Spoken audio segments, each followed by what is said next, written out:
All right, going over the trades on the day. We traded live and hypothetical starting again today. I just took the Robot 2022 trade on the live account. 1 E-mini on, this is 1 E-mini. So we're tracking the 200K portfolio as 4 micros while we're modifying it. I'll go over modification in a minute as well.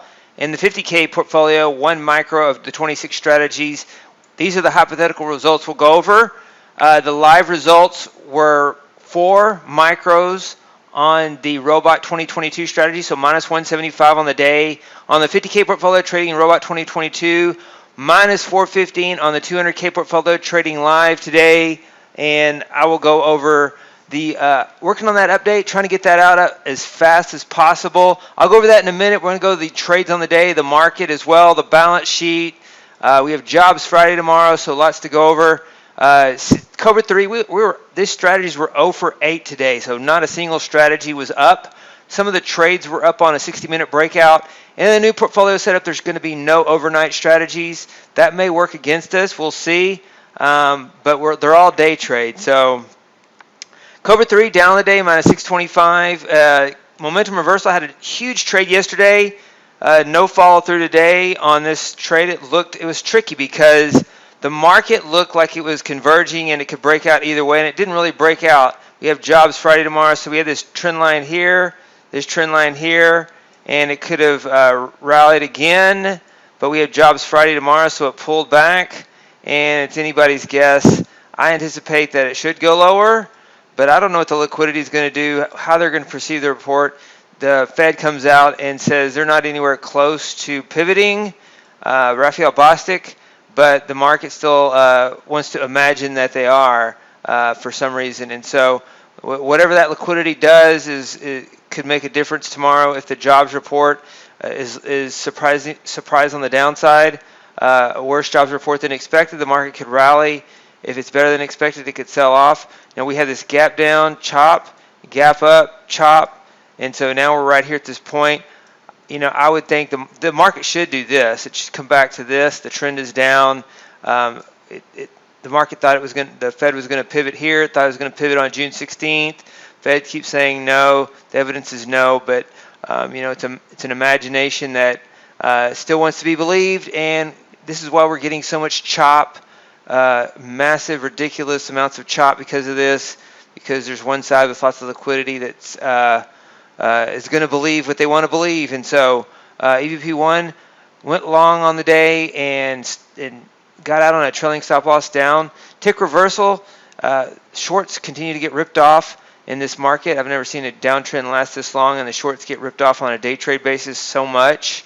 I think we're in a time period where we've had 14 years of QE trading the long side, and then we've had since January or so through October, we're in this repricing zone, and then everyone anticipates it's a pullback for the next move higher. I think we're going to have what ought to happen is the move lower. So you could go up, reprice, and then bear market, and then it'll be easier to short intraday.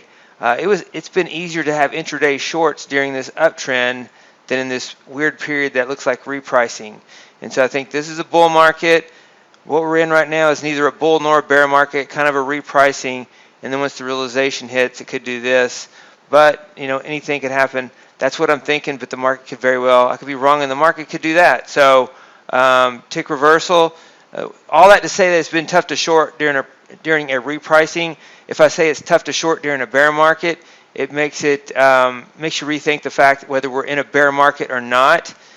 Just because it's a choppy downtrend, it's more of a repricing than a bear market. So Cover 3, same thing. It was on the right side of the trade, just ran out of time on the day trade. The market sold off a little bit more after the day session. You don't see that here. You can see it in 60-minute breakout. This is the 24-hour chart. You see it closing on the lows. It took all day. I thought that the market would do this a little sooner. Let's look at the day session only chart.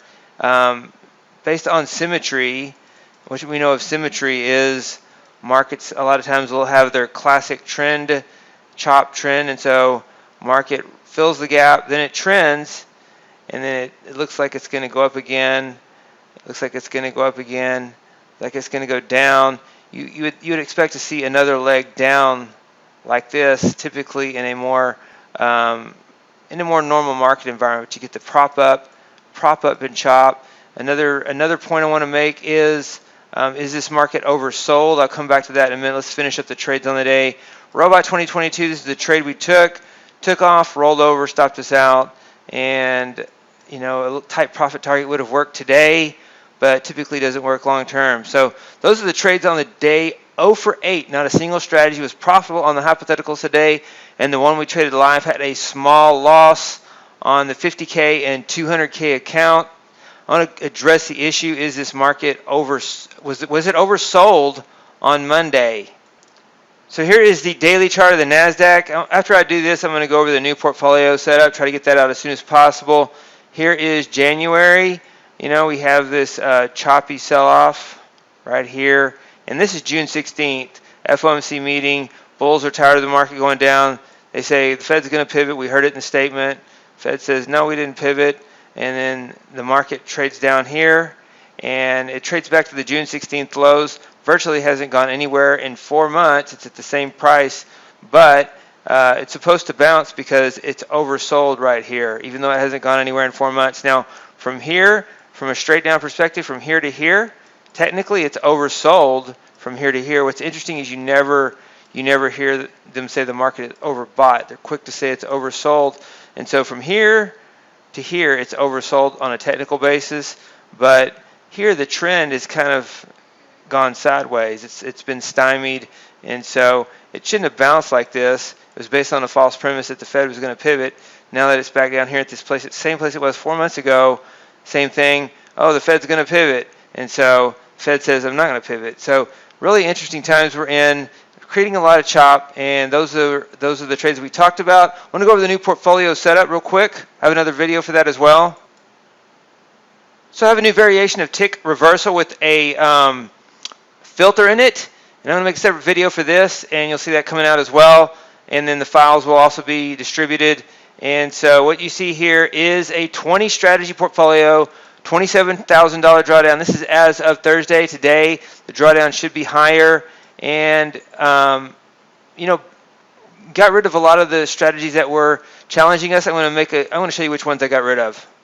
So here are the strategies that I got rid of. 60-minute breakout NQ and 60-minute breakout short ES. These are the overnight strategies. So they're all day trade, and day trade has its advantages and disadvantages. Sometimes there's not much action during the day, or it's extremely choppy. You're in the market for a very short period of time, and so high-performing algorithms, you're very dependent on that, and so that's what we're doing. We're putting our best algorithms out there, cutting the ones that are struggling, and some of these I may put back. SR counter trends, both of the ones on the E-mini S&P, I'm cutting both of those, the two overnight strategies. A new strategy called Parabolic VSD. I'm getting rid of Gap Continuation 2022. That one is redundant with 2019. I may rework it. I think the stop loss is just a little bit too tight. I may rework the shorts on this one as well. And then tick reversal. I have a new version, so I'm not removing tick reversal. I'm modifying it with an advanced decline line filter to make it a little more selective and put the odds in our favor a little bit more. So once again, 2 SRCTs on ES, 2 overnight strategies, 1 new strategy, and 1 redundant strategy, and a revision of tick reversal. So I will have more details on this as well. I want to go over the Fed's balance sheet. So here is the balance sheet. Biggest weekly balance sheet drop that I've seen since the peak. 36 billion, a little over $36 billion drop.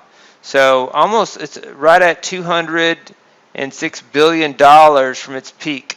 So they used to increase it at $100 billion a month, and what we're looking at is about a 6-month period where they've decreased it by $200 billion, which in reality isn't much. Let's look at the big picture. It's still up here near its peaks. I think around 2% off its all-time highs. So a little more than 2%. So not much from its all-time highs, really. Just 2 months worth of $100 billion QEs over the last 6 months. And so I anticipate that they should accelerate that a little bit more. They have committed to 95 billion per month, and so in 2 months we should be down another 200 billion if they do what they say they're going to do. We shall see. Those are the trades on the day. Going to be making more videos now about the latest portfolio setup and that we want to trade for October. And tomorrow is Jobs Friday, so keep that in mind, and wouldn't trade during that time period. Hey, David Bean here. Welcome to Capstone Trading Systems YouTube page. Be sure to subscribe to join our community of algorithmic traders. We are real money traders. We share our winning streaks, we share our losing streaks, as well as market updates, strategies, and coding tips.